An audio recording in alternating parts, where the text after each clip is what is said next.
Good morning, BSB. I am Jatixa from the Profitable Small Business.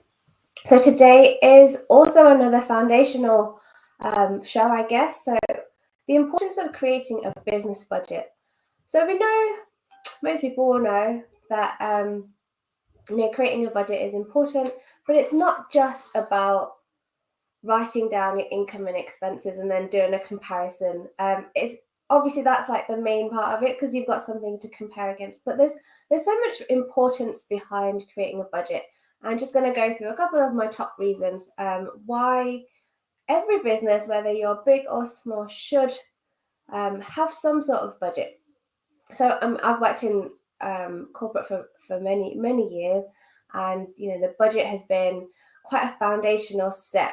We spend a lot of time and resources on creating a budget for the next financial year, and small business should invest that time and resource as well, I believe.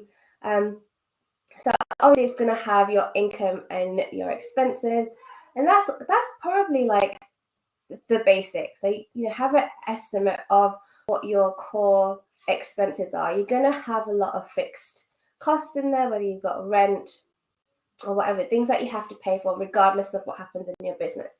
And then you're going to have some of your operational things.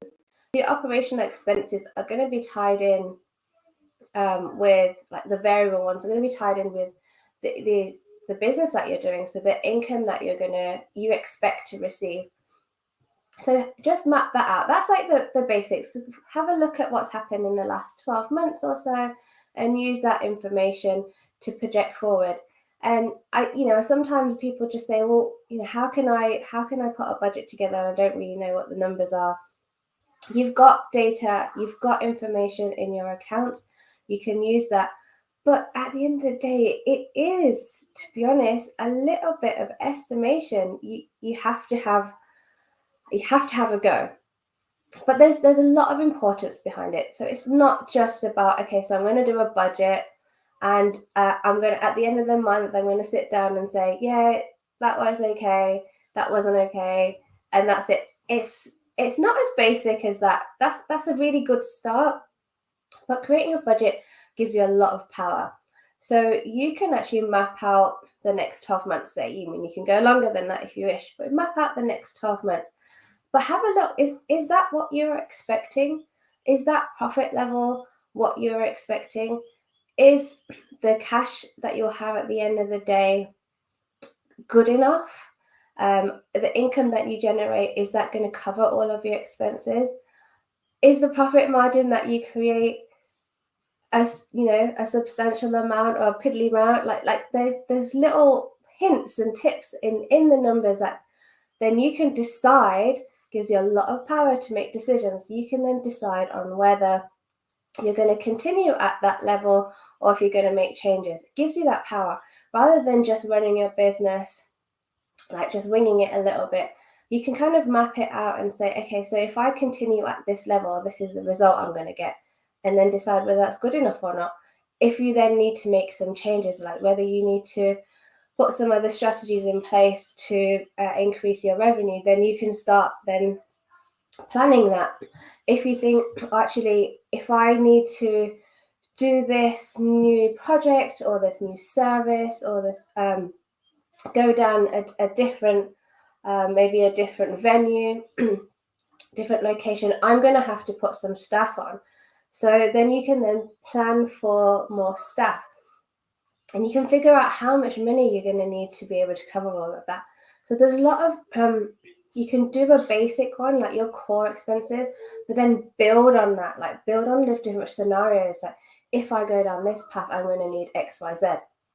You can, during that budgeting process as well, when you're going through that, there's a lot of things that you can kind of declutter from your business as well. You may not find this during the year, but during that budgeting process, you can kind of strip out the things that aren't really serving you anymore. Like, your business evolves a lot, so you may outgrow certain things in your business, and during that process you can declutter, as I said. But it's a real opportunity to grow. So when I've worked in corporate, like, we're dealing with millions here, But we've always had challenges. We've always put challenges into our budget. Like we've got our our core operations, the income that we're going to generate, and then coming from top somewhere, it's like there's a challenge. Like we have to create an extra $10 million, or we have to save $5 million, whatever the case may be.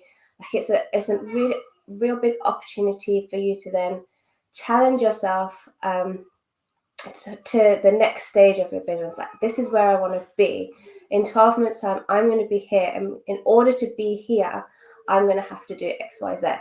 So don't just think a budget is just a really crappy tool where you're just going to compare month by month. Okay, yeah, my income was a little bit over, or my expenses were a little bit down. Use that as an opportunity to grow your business. So put the challenges in. It's also, if you've got a team of people, these budgets are a great exercise to do with your team. It's a real motivational thing as well. So, if everyone's on board, they'll see that this is where the business is going to grow, and you can incorporate their ideas into your budget. And also, I find when I talk about budgets with my clients, they kind of like, it's a little bit intimidating, and it's like, well, what if I can't do it? Yes, a budget you do for about 12 months at a time, but it's not set in stone. Like, it's not like super rigid. Like I said, your business evolves. Hey, good morning, Stacey. Nice for you to join me here. Thank you. Like I said, the business evolves, so your budget needs to evolve with your business as well. Like, it doesn't have to be set in stone. Just because you said, I'm going to do this, that doesn't mean you're stuck to it. You have to stick to it for the next 12 months. Your budget can be flexible. So if you get into the healthy habit, like I've mentioned over the last couple of weeks, of reviewing your numbers on a regular basis, this budget is part of your review process. And if things are changing in your business, you can evolve your budget as well. I mean, technically it's a forecast, but same difference really. So a budget is really important. Don't ever think that your business is too small for a budget. It can be really simple. Like, you can literally have just income and then your main expenses. Just start somewhere. And then as your business grows and your confidence grows in looking at numbers, you can start adding more detail to it, adding more information about your cash flow. Cash flow is really important, and you can incorporate that when you're doing your budget as well. Like, it's not just the profit. There's a lot of other things that you can start building on. Just start with some smaller building blocks, and then progress as you get more confident, as your business grows, as your team grows. They're all things that you can start doing as you get into that healthy habit. I think I've spoken about habits over the last couple of weeks. So it's just about that. Don't get intimidated by the numbers. You can make it as simple or as complicated as you need it to be. Of course, if you need any help, any support doing this, I'm around. Just send me a message. But I will speak to you all next week. Bye.